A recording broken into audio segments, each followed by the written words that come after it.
শাশুড়ির কাছে পুরনো একটা সোনার হার আছে। তাই? শোন, শাশুড়িকে খুশি করতে পারলে হারটা আমাদের। তাহলে আর কি, হাতটা তো আমাদের কাছেই আসবে। আমাদের কাছে না চাঁদু, আমার কাছে।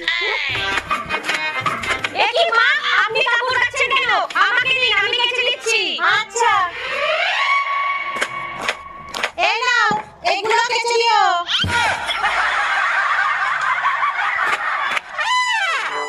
বৌমা, তুমি কিন্তু ভালো পা টিপতে পারো। মা, মাথাটা একটু টিপে দি। দাও। यार ये कितनी औसम है। এ থাকলে আমি কোনোদিন হাতটা পাবো না। আগে এইটাকে সরাতে হবে। হ্যালো, ছোট মাসির সাথে আমার যাওয়ার কথা হয়ে গেছে তো?